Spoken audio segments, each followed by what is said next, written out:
Hello everybody, इस video में ना मैंने आपको एक टेक जुगाड़ देना है जिसमें आपको सिर्फ अपने कीबोर्ड की शिफ्ट की को 5 बार दबाना है। But don't just start of with it yet, please ये पूरा वीडियो देखना बिकॉज उसको रिवर्स करना बहुत जरूरी है जो मैं इस वीडियो के एंड में बताऊंगा, सो प्लीज स्टे ट्यून्ड। अच्छा, तो अपने कीबोर्ड में आपको ये सारी कीज हमेशा देखने को मिलेंगी। There is shift, there is control, there is Windows, there is alt, उसके बाद जो आपको ऑप्शन, फंक्शन, कमांड, ये वाली कीज भी देखने को मिलती हैं। अब ये वो कीज हैं जिनको मॉडिफायर कीज बोला जाता है। इनको दबाने के बाद अगर आप किसी और की को दबाओ अपनी कीबोर्ड में तो दूसरी की है उसकी फंक्शनैलिटी बदल जाती है। अब मैं आपको एक तरीका बता रहा हूं जिससे कि आपको हर बार कॉम्बिनेशन में ये कीज नहीं दबानी पड़ेगी। सिर्फ एक बार दबाओगे और उसके बाद जो भी की आप उसके बाद दबाओगे वो इसके कॉम्बिनेशन में ही चलेगी without having to press both of them together. तो ये करने के लिए सबसे पहले आपको शिफ्ट की को 5 बार दबाना पड़ेगा।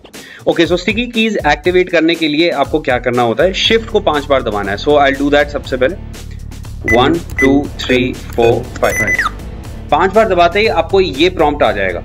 ये प्रॉम्प्ट आते ही आप देखोगे do you want to turn on sticky keys, मैं करूंगा यस। यस होते ही बॉटम राइट पे आप देखोगे यहाँ पे ये आइकन एक ऐड हो जाता है। इसका मतलब है कि स्टिकी कीज अब एक्टिवेटेड है। स्टिकी कीज का मैक्सिमम यूसेज है ताकि आप एक हाथ से कीबोर्ड को यूज कर सको।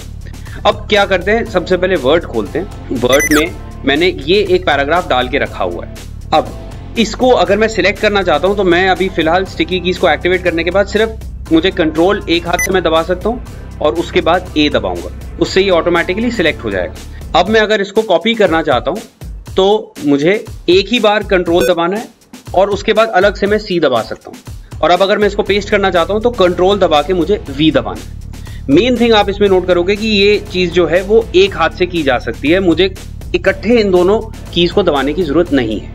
अब एक और बार जहां दिक्कत आती है, मान लो कंट्रोल ऑल्ट डिलीट अगर करना है, ये कीज बहुत दूर होती हैं। अगर आप एक ही हाथ से ऑपरेट कर रहे हैं कीबोर्ड को तो इन कीज को एक साथ दबाना ऑब्वियसली पॉसिबल नहीं होता है। काफी you have to really stretch your fingers और शायद आप ना भी पहुंच पाए। तो उसके लिए आपको क्या करना है, आप एक बार कंट्रोल दबाएं। आप अगर यहाँ पे बॉटम राइट पे देखोगे तो जैसी कंट्रोल ऑल्ट और अब मैं जैसी डिलीट दबाऊंगा, ये मैं एक ही हाथ से कर रहा हूं तो ऑटोमेटिकली आपका यहाँ पे कंट्रोल और डिलीट के जो ऑप्शन है वो आ जाएंगे। टास्क मैनेजर जो है वो सामने आ जाता है। तो ये थी स्टिकी कीज और आप इनको ऐसे यूज कर सकते हो। अब मैंने आपको शुरुआत में कहा था कि एंड तक देख लेना। इसको डीएक्टिवेट करने का तरीका भी मैं आपको बता दूंगा। इसमें क्या होता है कि डीएक्टिवेट करने के लिए आपको कोई भी दो ये मॉडिफायर कीज को एक साथ दबाना है। तो शिफ्ट और कंट्रोल को आप एक साथ दबा दीजिए या शिफ्ट ऑल्ट को आप एक साथ दबा दीजिए और उसके बाद ये जो स्टिकी कीज है they will revert to their earlier functionality जिसमें ये मॉडिफायर कीज की तरह नॉर्मल आपको कॉम्बिनेशन में ही यूज करनी पड़ेगी। तो ये आप डेफिनेटली ट्राई करो, बहुत से लोगों के लिए ये काफी फायदेमंद भी रहेगा।